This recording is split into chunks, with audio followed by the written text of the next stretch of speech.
Welcome to the Neuro-Performance Podcast with your host, Andy Murphy. Join us as we delve into the advanced high-performance tactics he uses with his elite clientele across the globe. Let's unlock a whole new world of business potential together.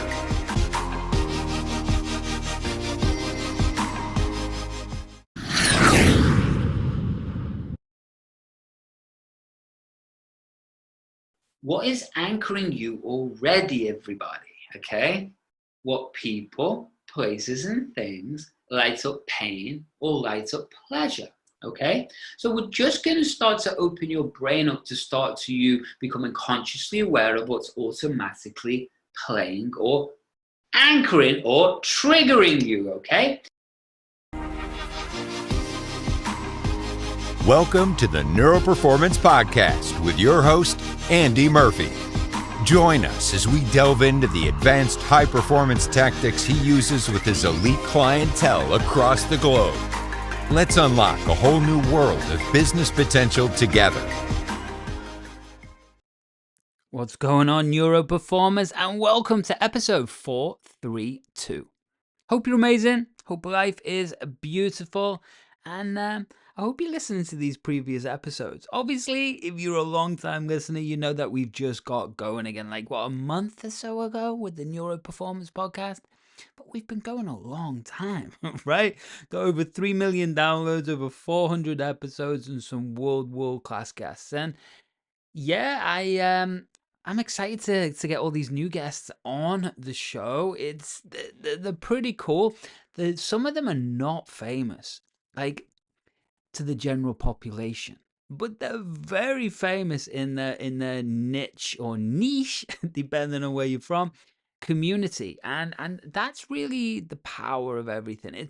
We get so caught up, especially if you're a coach. This episode's for you if you're a coach. Actually, do you know what? There's going to be a lot of things for you if you're a coach. So this is probably a good episode to get started. And do you know, this is probably a good place if you are new to me to get introduced, right? Because what I've found over the years, and again, I'm not talking about me, this is about you. I get it. But if you're new, go and check andymurphy.online out. Go and check all the type of clients that I've worked with, all the places I've spoken around the world, things like that. But what I've seen in the industry, and I'm really on a little bit of a mission to help this. I've been in the coaching industry for like 16 years. I've been working with neuro-linguistic programming, sales, and marketing for 22 years. I've seen it kind of all. Do you know what I mean? With executive coaching coming in the business world, I've been a part of this for a long time. But there's all these different types of coaches, and hopefully you're listening and you're one of these. And the challenges I've seen over the past 5 years, especially, marketers have really got hold of coaches, right? And they created an industry. There wasn't really an industry when I was jumping in this. I was so much of my time was traveling around Los Angeles and really showing people what coaching even was.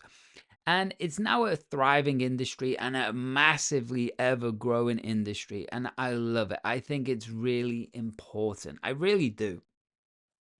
And the challenge with it, though, is that you might be sitting here listening to this and you know you're at a really good level. You know you're at a high level. And my challenge in this industry is you have to learn how to separate yourself from the masses. You do. You do. And everyone's trying to target lower level people or people who are just getting started in business. And there's so many agencies out there, right? That show people how to get leads. And most of them are BS, right? You've probably experienced that. I know I have in the past. And what's always separated me is the level of clients I've always targeted. And what separated me from that and why I always got referrals was, well, simply I can do things at a very high level very fast. And that is what people want. And most people stay away from 8-figure entrepreneurs or 7-figure entrepreneurs. People play in those 6 figures And there's nothing wrong with that. It's great. It's great.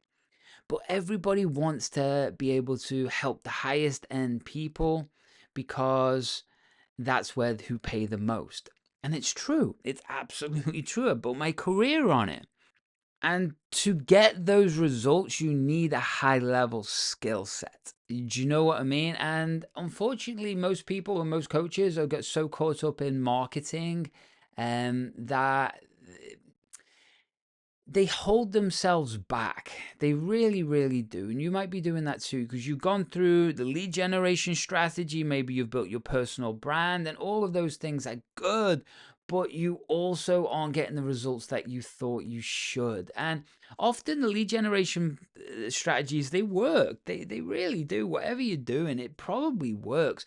But often what happens is you being a coach and an entrepreneur and trying to hit that next level of target audience becomes a little messy, right? It becomes a little messy. So what my mission is through the podcast, and you'll be emailed and you'll have concierge maybe even contacting you, and this is not for everybody.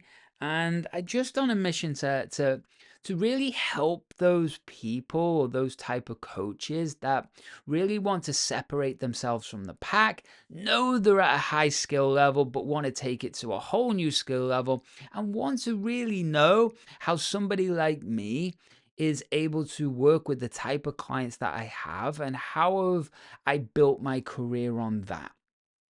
Sound good? No rocket science there? No, there's no rocket science, but I'm on a little mission to really help those who are ready to hit that next height, go to that next level. And maybe that's you. So these episodes I'm going to start putting out. There's going to be a little trickle of some knowledge in here, but it's really, I don't know what level you're playing at, right? And so you might be new to coaching, you might have done it for 10 years. I have no idea. So what am I trying to say? I'm trying to say this could be a good episode for you. What I'm focusing on helping could be really good for you. And ultimately, we all want the same thing. Yeah, we want to help the world. We want to help a lot of people, all of that. But we also want freedom, right? We also want freedom. So I'm looking at creating an academy over the next or a community over the next few weeks, to be honest. And I want this out into the world. And yeah, I think it'll be fun. I think it'll be a lot of fun. And hey, maybe we may meet up somewhere random in the world together and hang out and go and kick ass. So today's episode is really simple, really basic. We're talking about NLP anchoring, neuro-linguistic programming anchoring. I'm not here in these episodes to teach you all all the nuts and bolts, all the micro details. These are just basic foundational information that you, especially as a high performance coach, should be using inside of your practice, your modality, whatever you want to call it, right? And so when I combine neuro-linguistic programming with behavioral psychology, with neuroscience, with gamification, with business strategies, with just thousands and thousands of really high level clients, and I just want to share you some foundation. So that's what this episode is about. If this episode isn't for you and you're not a coach, hey, maybe you can listen to this anyway because you might get some good stuff out of it. But the other thing is, you've got another 400 plus episodes to tune up your brain. We're all just about making entrepreneurs perform at a level that they know they could if there was no weight holding them back. Sound good? That's it. That's it. So go over to andymurphy.online. Andymurphy.online. Where is it?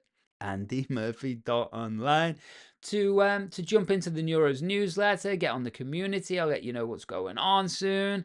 That's it. That's it. Make sure you give me a review as well. That'd be nice. That'd be a real rating and review. That'd be cool. And speaking of cool, let's jump into this episode and see what we've got. This is a clip from a live training program that I was running quite a while ago, to be honest. And so many people got incredible results. So I shared clips from the 8-Figure Thinker Training Academy. I shared clips from live trainings. I shared clips from me going on rants and one-on-ones. I share clips from old episodes. I do interviews. We got it all. We got it here all on the Neuro Performance podcast. And let's jump in, and I will see you at the end of the show or on the next episode. Enjoy.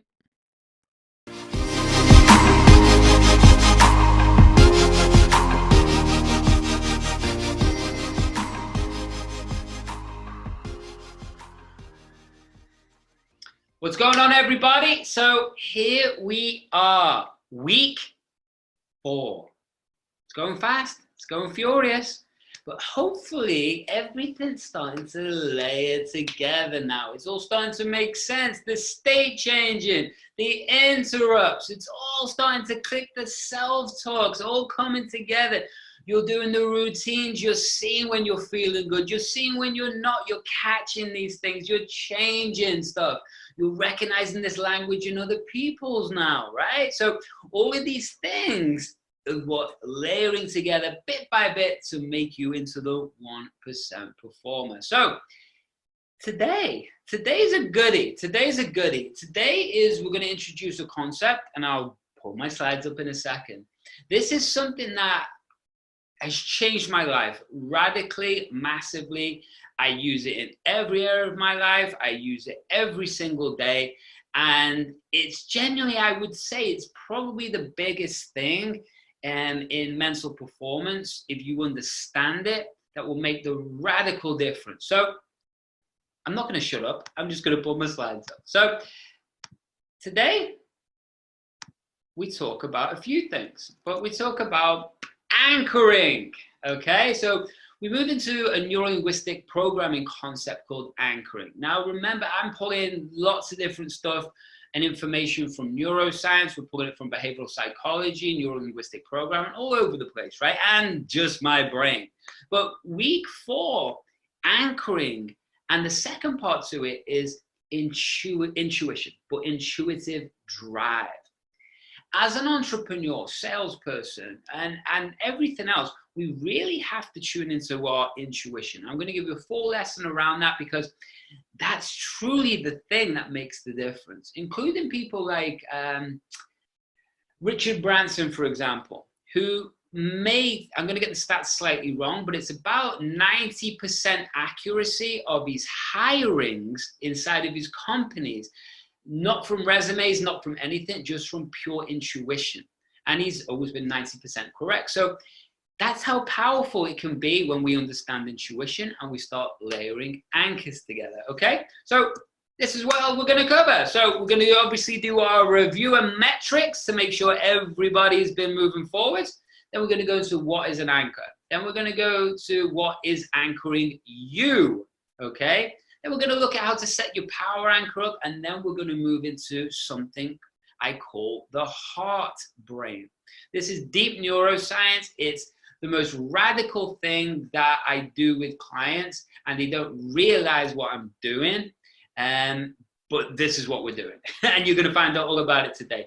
Then we're going to look at how to lead yourself using your intuition, and then we're going to install an anchor for you. Nice and simple today. The trances and installations are going to get deeper and deeper as we go through the weeks until one point, I'm sure towards the end of this, we're going to be doing 30 to 40 minute deep meditations and guided meditations or trance work, whatever you want to call it. Okay, so let's jump in. So week 3 review and your metrics, everybody. So what did we cover? We covered using binaural beats. We were dealing with all of the 3 routines right now: the morning, work to home, and evening, okay? Then what else we were looking at? We were looking at the language in others and ourselves, so we get used to hearing this. And then what else? Well, we were always interrupting and state changing. That's the layer I want. And we were playing always every morning and every day with your visualizing of the 12-month and also the 12-week. So how did you do? I don't know. You do. So be honest. This is your scoreboard, nobody else's. So let's take a look. So number one, were you playing with your binaural beats? If you don't know how to use them correctly, that's okay. That's what we're here for. Message me and we'll put it into a beautiful system. I am going to show you stuff with the binaural beats and systems as we go over the weeks. Just got a lot of content and I don't want to give you all at the start. So your review, 0 to 1,000, rate your performance. Were you playing with them? Were they effective? Where were they effective? If they weren't effective, will you use them in the wrong place? You're not understanding them, or maybe you don't have headphones. Then they're not going to work. So the next one, number 2, is how were your routines? Were your mornings good? Were your works at homes? Were your evenings? Did you forget them all? Or did you remember them all? If you remember them all, which one was the most effective? What needs working on? All things like that, okay? It's your numbers, you know. Number 3, language in others and self. So number 3, were you playing with this? Were you listening? Were you open? Were you hearing this inside your own head? The words, right? Remember, these words are connected to an emotion, and the emotions are connected to words. So if we don't take control, automatically these words are going to be out of control, and so are you. So the next one, interrupt and state changes. Rate it. You know by now. You know by now. This is the 4th week we're going to be playing with interrupts and state changes. And I'm going to keep those going for you because I really want it to become a normal thing. I just want it to become natural and normal before you pick the phone up, before you get out of bed, before you go into meetings, before you sit down and do a project or a sale. This is what we want. And then visualizing. Well, why do we visualize? Well, you know all this now. We're building it into your nervous system. We're building it into your brain. So what that means is you become more bulletproof. As you start to expand your business, you start to become who you really are as the 1% performer. Your nervous system and brain just become so used to being this version of you, getting those results, that guess what? Yeah, you just flow into it. Okay? So out of those ones, what can you increase by 1%? What can you do? What can you do to increase your binaural beats use by 1%? What can you do with your routines to increase them by 1%? What can you do with your language and observation of it by 1%? State changes, and what can you do visualizing by 1%? Now, we could go 20%, 100%, but all I'm asking for is just 1% movement, okay? And if you need to review that, guess what? You can press pause. So let's jump in. Topic today, what are we? Let's jump straight in to NLP anchoring, okay? Now, I'm going to go through this in a little bit more detail, and we've got questions at the end, but just simple. This is a simple definition, okay? So it's a trigger or a stimulus that invokes a specific response. What the heck does that mean? You're going to find out. So what the trigger or stimulus response, right? Let's call it a trigger for now. It could be negative or positive, okay? And it can be any of our representational systems, so our audio, visual, or olfactory, or gustatory, or kinesthetics, or smells and tastes, and everything else. It can be applied accidentally. It can be applied deliberately. And yeah, we build them layer by layer, like I'm building you into the ultimate you. We build anchors layer by layer, right? So I've got several ones which I'll teach you in a little bit, okay? Because we're going to be choosing one today. And again, it could be helpful or not helpful. But when we start to understand about anchoring, it becomes such a massive, powerful tool. What we're going to discuss in the later weeks around anchoring is something called environmental anchoring that I teach, or external anchoring. And this becomes really important. What we're going to cover today, or we're going to do, is we're going to build physical touch point anchors, okay? So these are things that can be applied and lit off like I'm doing right now when we need them most. And we're going to cover that a little bit later. So that's the outline of an anchor, Okay, so as I said before, we've got the visuals, kinesthetics, auditory, and smells and tastes. So what I'm going to do now is give you a little example, and I just want you to see what comes up in your head, okay? The first thing, what smells, what tastes, what images, what comes up in your head when I click on this next picture? Be honest, first thing, what comes up? Grandma's cooking. Or somebody, right? That instantly, that looks like my grandma. It looks like my nan. It really did. And she was a good cook too. So it takes me back to when I was a little kid, like 7 years old, and I can smell the kitchen, I can see it, and I can see it. She wasn't cooking cookies, but she was cooking, right? So that's an anchor.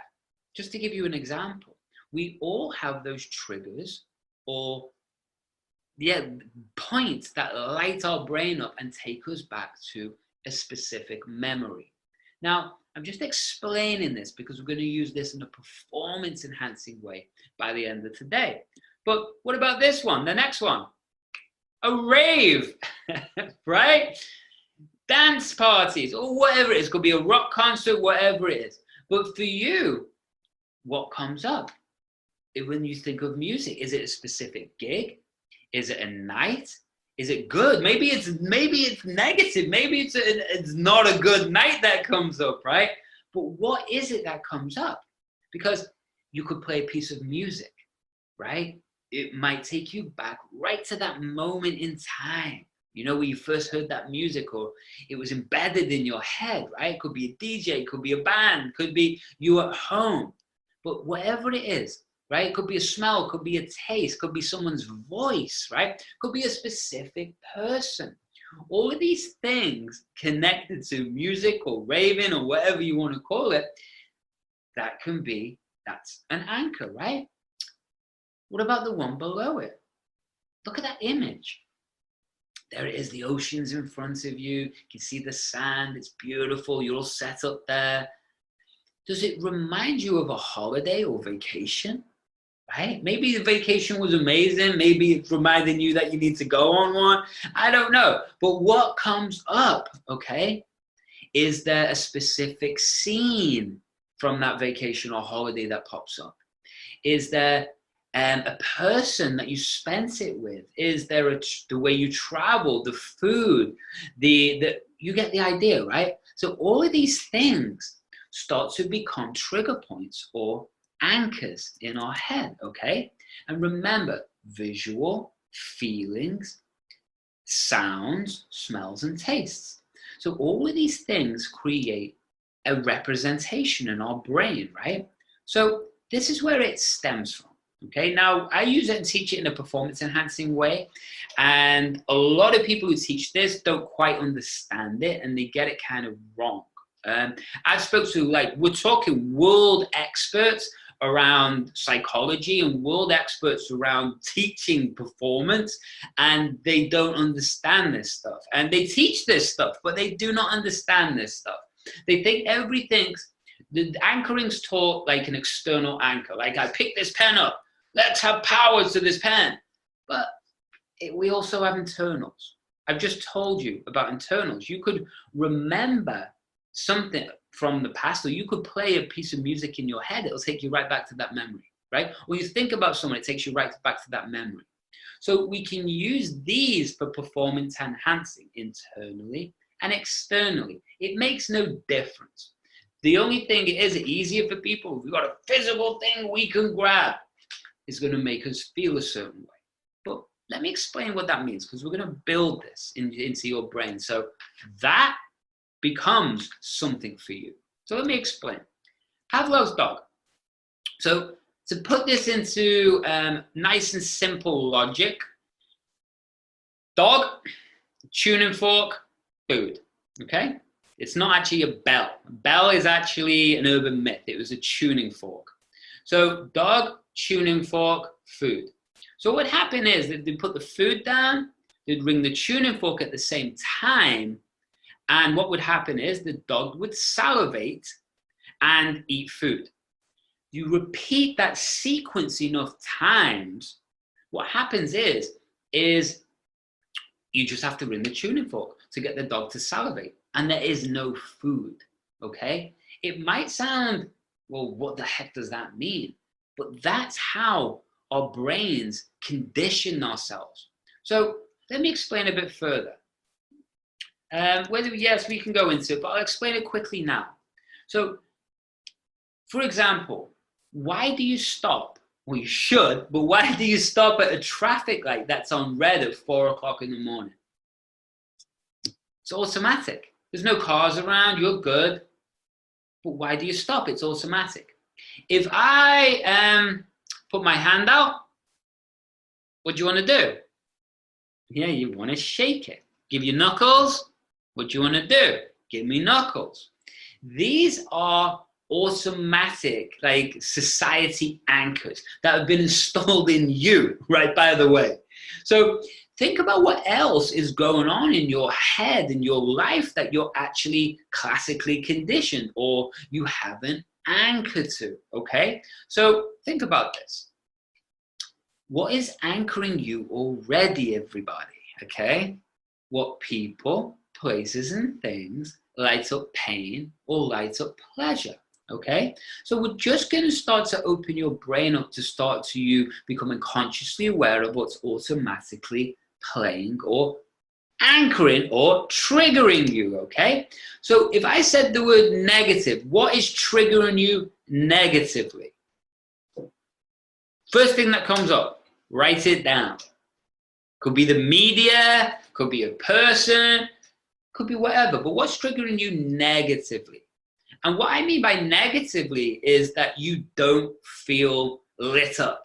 You don't feel energy. You don't feel happy. You don't feel driven, okay? That is what a negative thing is. It's like someone's putting a block in the way. So you got a second one? Put the second one down there. What's the second thing that is negatively or disempowering you? This could be money. Right? You might see someone's bank account, or you might see your bank statement. You might think about accounts or bills. You might get negatively anchored. Is that a good thing? No, it's not. Because as a 1% performer, what we should always be doing is accepting where we are, understanding that's just where we are.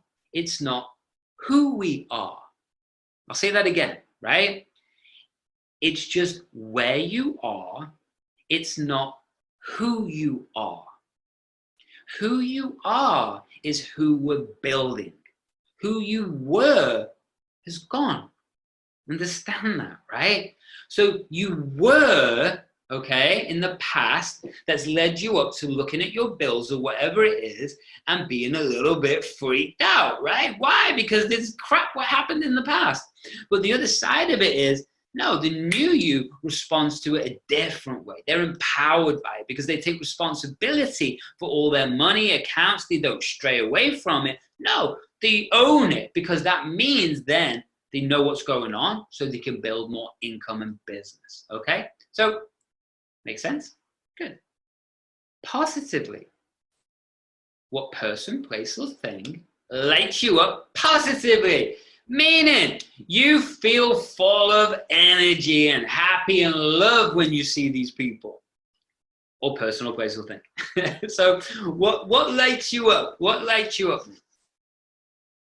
For me, what lights me up? Martial arts lights me up. It's such a profound anchor with me that if I don't feel empowered, I feel lazy or anything. Because I've done it since such an early age and it was such an early part of my life that I go back to that as a foundation of strength, you know? So what is it for you? Okay, so get those down so we keep going. But we have all of these things that can trigger you negatively or positively. Think about that. If I said fresh bread, you might go, I don't care about fresh bread. I'm keto, bro. Then it's okay. Fresh bread. Think about that, right? Is there a smell? Is there a memory? Is there a smell? Is there a taste? Is there a person? Right? That feeling of Monday morning. right? Should that be a real happy experience Monday morning? Yeah. But is it for most people? No, it's not, right? They start to dread. So is that an anchor? Yeah, of course it is, right? Because why wouldn't that be Thursday or Wednesday or Saturday? No, it's Monday morning. A day that is made up from someone's imagination and taught to the world that that's a real day, that suddenly becomes stressful. Doesn't make sense, does it? Right? Same with a certain tone of voice. Have you got a certain tone of voice that appears in your head when you are, could be your mum's voice, right? Could be a parent's voice. Could be somebody's voice that even tells you off. It's the other side of it is it could be a positive voice. I think I mentioned this before, but this is like my my friend and MMA mentor back in New Zealand. I can still hear his voice in my head, and I haven't seen him in 10 years. Doesn't matter. So think about how powerful just these words are, right? So imagine if you saw them. Imagine if you smelt them, tasted them. They become so powerful, negative and positive. So we've just got to make sure that we're taking control. Make sense? Good. So let's set up for the end install today. Let's set up a power anchor for you. Nice and simple, okay? So first thing we're going to do is you're going to remember a huge moment in your life. A huge moment in your life where you felt on fire. You felt so confident, so passionate, so happy, so in flow. You just got stuff done again and again and again. And it didn't matter what happened because you were so driven to achieve this goal. So maybe you want to write that down. Yeah, just spend 30 seconds just writing that down. A huge moment in your life where it's synchronized or whatever happened, but you were just already got a glimpse of what it's like to be a 1% performer. Just write that down.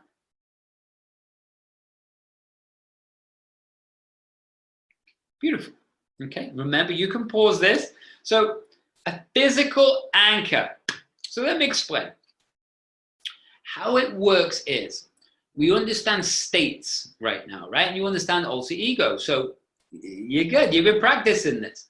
So when you are in an alter ego or a peak version of you, a peak state, what does it mean? It means the circuit or the neurology or mind muscle is in a certain circuit, right? It's completing and it's making you think, feel, and act a certain way, right? Think about that, right? Professional athlete has a very different belief system, focus, breathing rate, micro muscles on their face, everything. It's very different to someone who's relaxing in a hammock, right? Very, very different. So what I want you to understand is that that's a state. So what we do is we connect physical things, okay, to that state. So when we're in those emotions, in that moment, like we do with an install, or even better, when you're actually in the moment, or second better, is going back to a memory to install these things, okay? Or you could be watching a movie and you feel awesome. So we start stacking, okay? It's called stacking the anchor, okay? So I'll explain my view.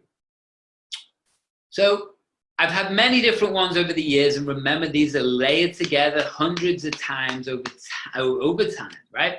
So first one, right, this just gets me going, okay? I have, I haven't used some of these in a long time, actually. I have when I'm getting ready for something, or presenting, or even before this. This is how it goes. That's how literally my anchor. So we get excited and then we link it together, okay? I have a power anchor, which is my confidence, drive, passion. Palm of the hand, cup of the hand. We just fire out. I feel rushes from my stomach. This has got to be like a 10-year-old one, you know? when I was training a lot, this thumbs inside, that would be like my let's go and scrap. So we have all of these different ones, okay? Doesn't matter what it is, okay? But what you're trying to do is create something that isn't going to be easily fired off, okay? Because it works like a bank account. What we want to do with anchoring is we want to build it or put in before we take out. If we start taking out before we really built this thing, then they're not going to work as well, okay? So what we want to do, first of all, is choose an anchor. Maybe you've got a different one, right? Depends on what you're trying to do. This could be meditation, this could be your heart centered, this could be your power, this could be, which is mine, this is intelligence, my brain speeds up. Probably needs to speed up a bit more, but let's keep it going, right? So this is your anchoring. So I want you to choose one. What body part? Is there a sound? Is there, I don't know, you could add things into it. You know, you could have incense going, you could have music playing. We're going to do all that stuff. But for now, just choose that, okay? Good. If you need to have a little bit of time, press pause. Because this is what I want to get to next, okay? I want to get to something what I call the heart brain. So I'm going to slow it down a little now because I just flew through anchoring because I want to actually get to it. But I just want to cover it very quickly, right? So we understand all the different senses. We understand how easy it is to be triggered and anchored. We understand the science of where it comes from. We understand your negative and positive anchors that are triggering you. And what else have we done? We've chosen a memory of when you kicked ass, and we've chosen a physical location. Beautiful. So that's anchoring. So we move on now. The heart brain. Now, this is special. It's actually been made famous by a gentleman called Joe Dispenza. I've been teaching this for a long, long time before Joe came out publicly with it, but he was obviously, hey, the collective consciousness, right? So this is what it comes from, my interpretation of it, right? So I often get clients to see things from separate points of view, and I ask them to speak from their heart and talk from their head. It's a big difference. Then I have them switch and speak from the head and come from the heart. It's really like two different people, okay? Because what I've told you before is that we have our fight or flight response, or the amygdala, okay, in our brainstem, the back of our head. And we're going to get into fight or flight responses maybe next week, maybe the week after.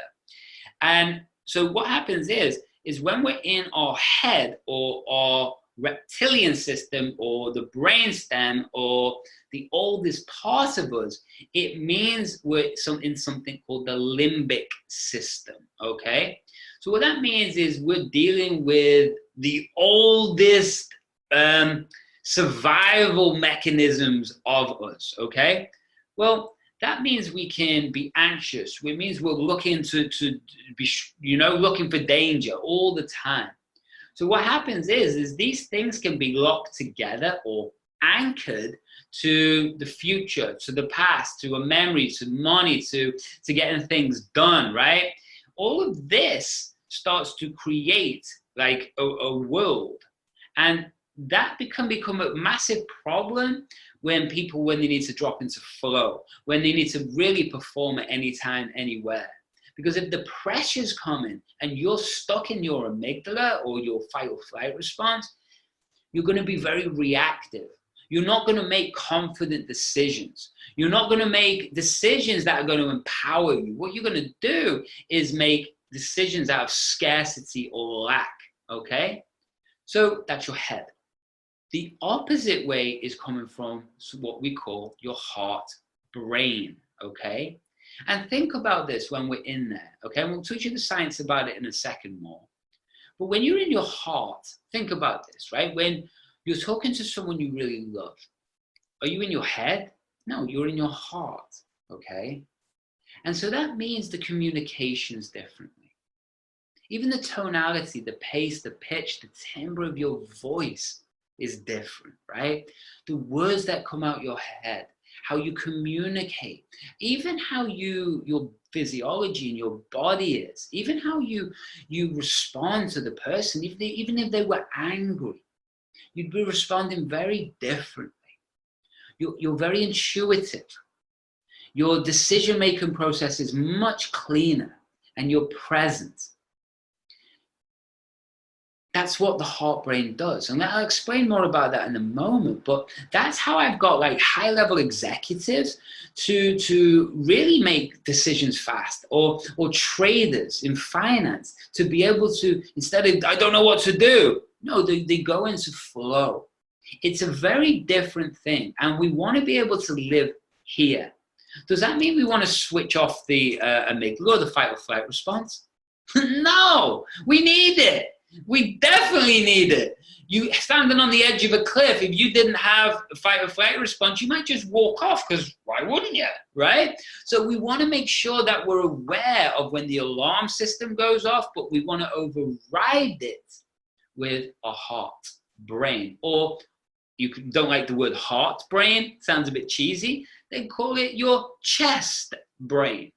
I don't care, whatever makes you happy. So the mind, what that does, or the amygdala, the brain, it offers opinions, it offers fears, and it offers shoulds or shouldn'ts. Does that make sense? So here, the heart, we speak genuine, authentically, and present. The mind or the brain offers opinions, fears, and shoulds and shouldn'ts. And that can create resistance. So in the heart, understand this, okay? The human heart, well, besides its normal function, it's comprised of about 40,000 neurons that actually feel, remember, and learn. Think about that. Just for a second. Just think about that for a second, right? 40,000 neurons.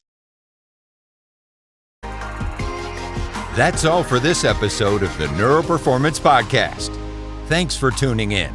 Remember to stay connected, rate, review, and visit andymurphy.online to take the next step towards unlocking your pure potential.